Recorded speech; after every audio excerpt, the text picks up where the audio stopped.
Bismillahirrahmanirrahim. Balancing a redox equation by oxidation number method.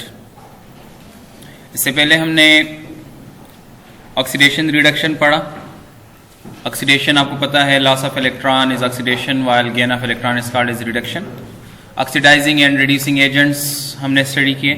एक ऐसा species जो कि दूसरे किसी भी स्पीशी को अगर वो ऑक्सीडाइज कर रहा है तो that will be called as oxidising agent, और अगर कोई स्पीशी दूसरे स्पीशी केमिकल स्पीशी को रिड्यूस कर रहा है तो उसको हम क्या कहेंगे? रिड्यूसिंग एजेंट कहेंगे.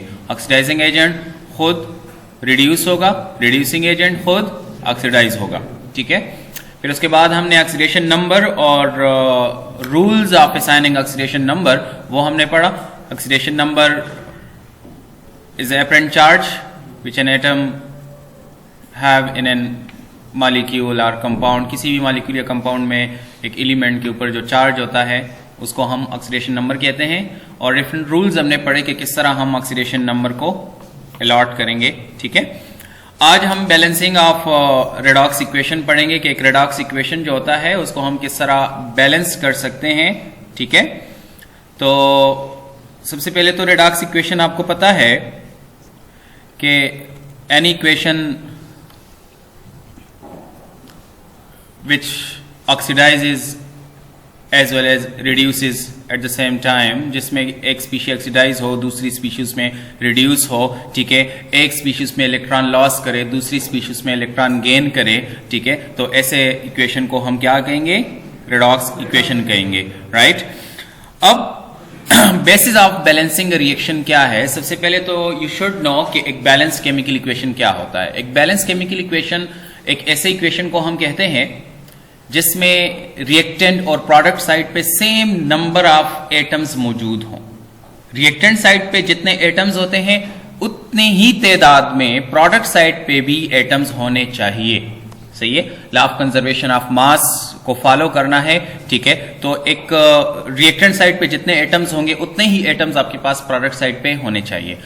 अब एक रेडॉक्स इक्वेशन को बैलेंस करने का बुनियाद क्या होगा, उसका मेन प्रिंसिपल क्या होगा? So oxidation and reduction are simultaneous processes.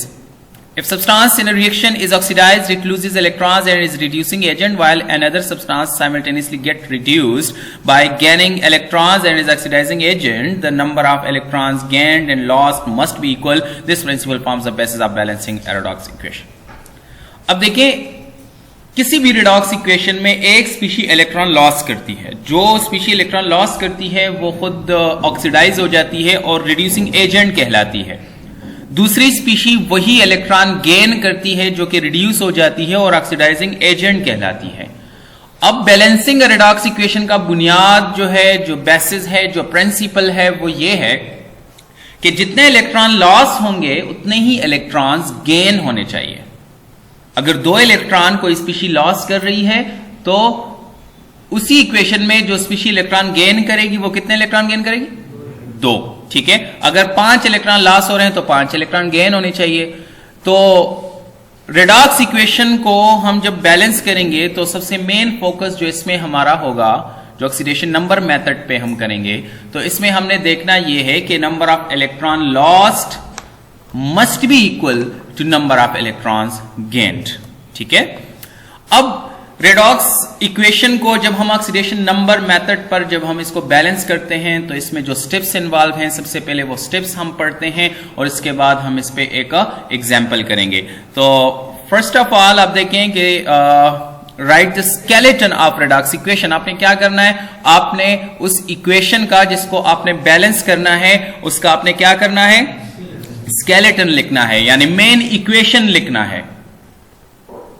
Full जो फार्मूलाज होते हैं इक्वेशन के अंदर जितनी भी स्पीशीज के, वो आपने एज इट इज लिखने हैं. दूसरा इसमें है कि राइट द ऑक्सीडेशन नंबर और the symbol of the elements whose oxidation number changes during the reaction. जब आप स्केलेटन लिख लें, केमिकल इक्वेशन लिख लें, तो उसके बाद आपने क्या करना है? आपने उन एलिमेंट्स के सिंबल के ऊपर ऑक्सीडेशन स्टेट लिखना है जिनका ऑक्सीडेशन स्टेट चेंज हो रहा हो. कि रिएक्टेंट साइड पे उसका ऑक्सीडेशन स्टेट एक हो, प्रोडक्ट साइड पे उसका ऑक्सीडेशन स्टेट दूसरा हो, तो आपने उन स्पीशीज का ऑक्सीडेशन स्टेट मेंशन करना है जिसमें चेंज आ रहा हो. क्लियर?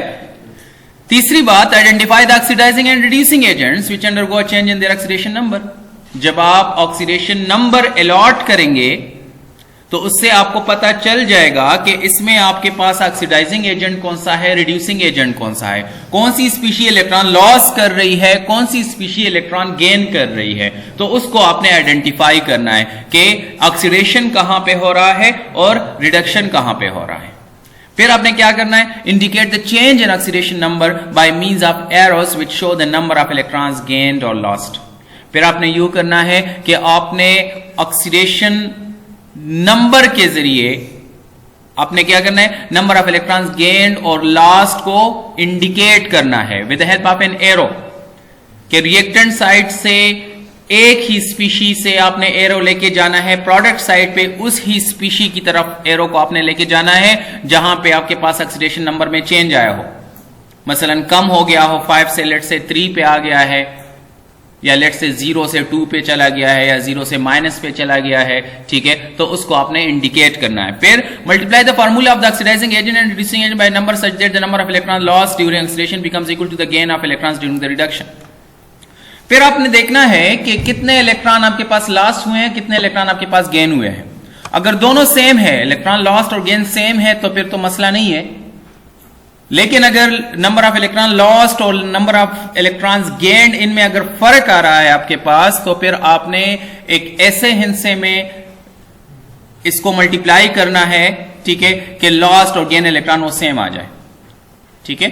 फॉर एग्जाम्पल, अगर एक ऑक्सीडाइजिंग एजेंट 2 इलेक्ट्रॉन लॉस कर रही है और रिड्यूसिंग एजेंट जो है वो लेट्स से आपके पास 5 इलेक्ट्रॉन गेन कर रही है, तो अब लास्ट 2 हो रहे हैं, गेन 5 हो रहे हैं, तो आपने क्या करना है, आपने इस ऑक्सीडाइजिंग एजेंट को 5 से मल्टीप्लाई करना है।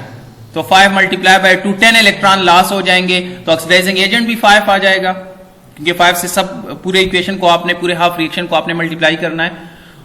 और इसी तरह जो आपके पास रिड्यूसिंग एजेंट है उसने 5 इलेक्ट्रॉन गेन किए, तो उसको आपने 2 से मल्टीप्लाई करना है कि उससे भी 10 आपके पास आ जाए, ठीक है। तो इस तरह आपके पास नंबर ऑफ इलेक्ट्रॉन लॉस्ट और गेन वो बराबर हो जाएंगे। फिर balance the rest of equation by simple inspection, बाकी इक्वेशन जो है आपने इंस्पेक्शन मेथड पे उसको बैलेंस करना है, ठीक है। So these are just rules. अब हम इन रूल्स को अप्लाई करेंगे तो मजीद आपको क्लियर हो जाएगा।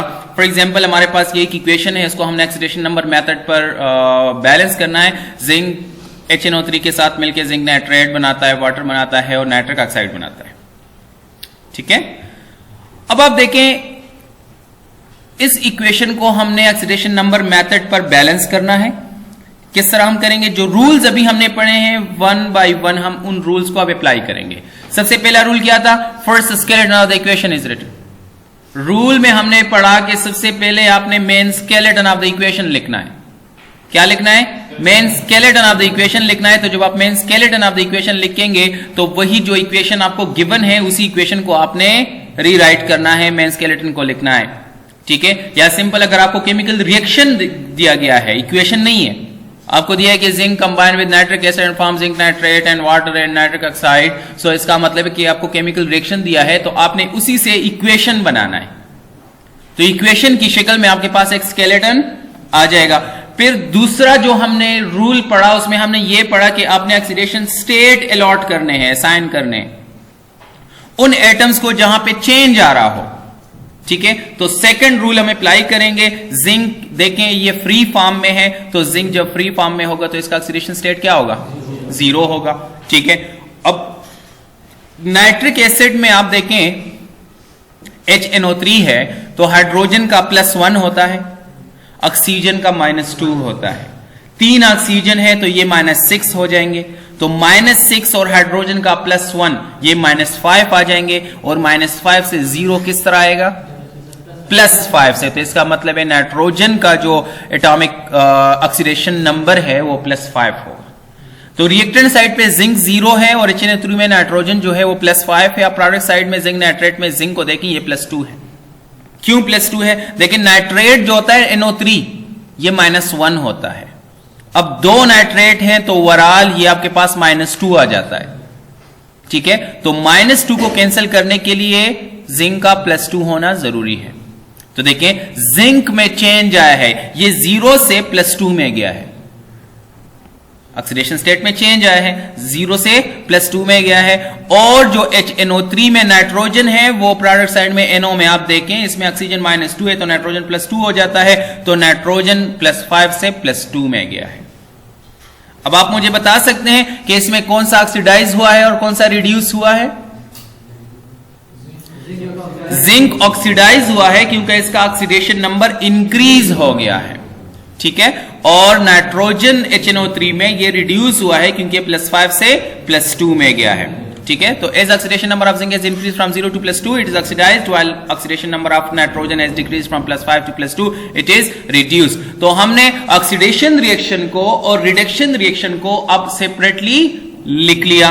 ऑक्सीडेशन रिएक्शन जो होता है उसमें जिंक +2 बनाता है और HNO3 +5 से NO +2 में चला जाता है, ठीक हो गया।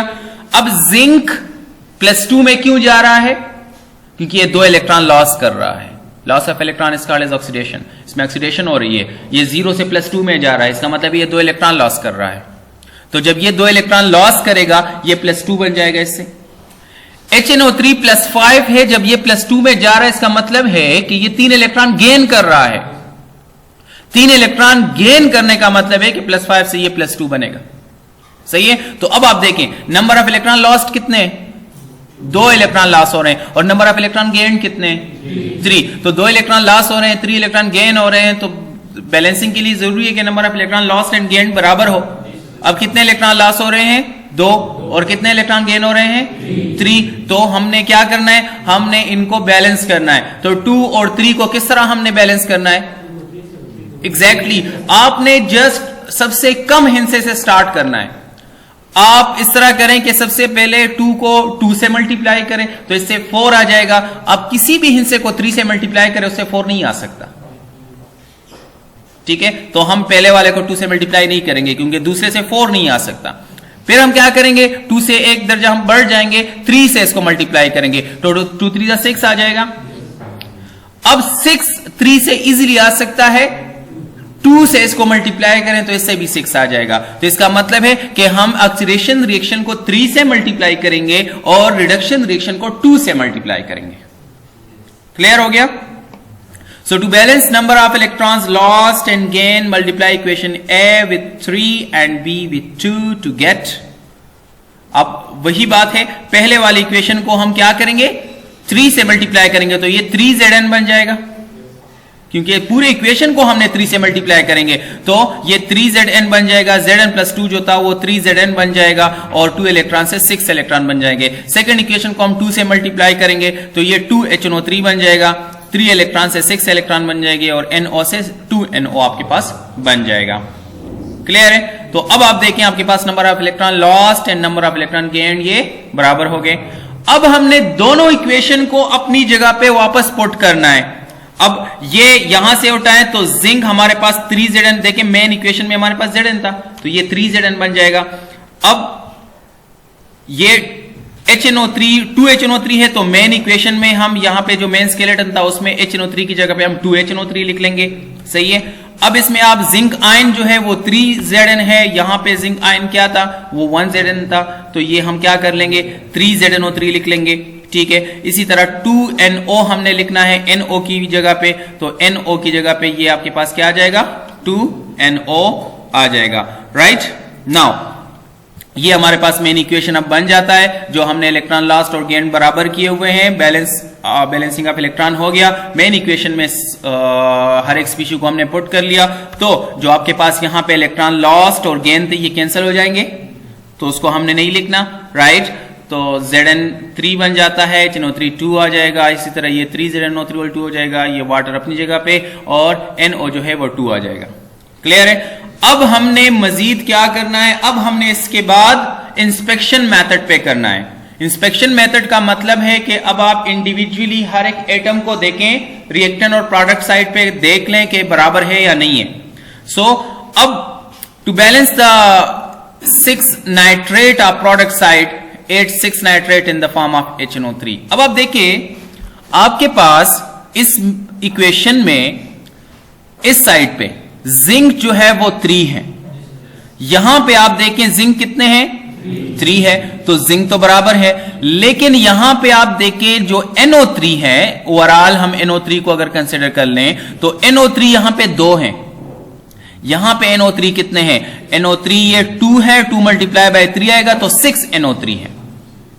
यहां पे 2 NO3 है, यहां पे 6 NO3 है। तो इन 6 NO3 को बैलेंस करने के लिए, चूंकि NO3 किस चीज से आ रहा है? HNO3 से आ रहा है, तो प्रोडक्ट साइड के NO3 को बैलेंस करने के लिए हम रिएक्टेंट साइड पे NO3 को ऐड करेंगे। तो NO3 के लिए हम HNO3 ऐड करेंगे। तो हमने क्या करना है? हमने 6HNO3 वो रिएक्टेंट साइड पे ऐड करना है। ठीक है, तो हमने रिएक्टेंट साइड पे 6HNO3 ऐड कर लिया, राइट। तो ये अब हमारे पास टोटल क्या बन जाएगा? 6 + 2 8 बन जाएगा। तो 8HNO3 ये हमारे पास नाइट्रिक एसिड आ जाएगा। तो 2HNO3 से हमने क्या कर लिया? 8HNO3 कर लिया। सही है। तो अब जब ये 8 हो गया, इसके बाद दोबारा आप इंस्पेक्शन कर लें। तो दोबारा जब हम इंस्पेक्शन करेंगे तो Zn तो वही 3 है, राइट। अब इसमें आप हाइड्रोजन को देखें, तो हाइड्रोजन यहां पे 2 हाइड्रोजन और यहां पे 6 हाइड्रोजन, तो टोटल कितने हो गए? 8 हाइड्रोजन हो गए। यहां पे हाइड्रोजन नहीं है, यहां पे अब 2 हाइड्रोजन है। तो हाइड्रोजन को बैलेंस करने के लिए अब हमें क्या चाहिए? मजीद कितने हाइड्रोजन चाहिए? 6 मजीद हाइड्रोजन चाहिए, क्योंकि रिएक्टेंट साइड पे 8 है, यहां पे सिर्फ 2 हैं। तो H2 से हम किस तरह 8 हासिल कर सकते हैं? अगर हम इसको 4 से मल्टीप्लाई करें।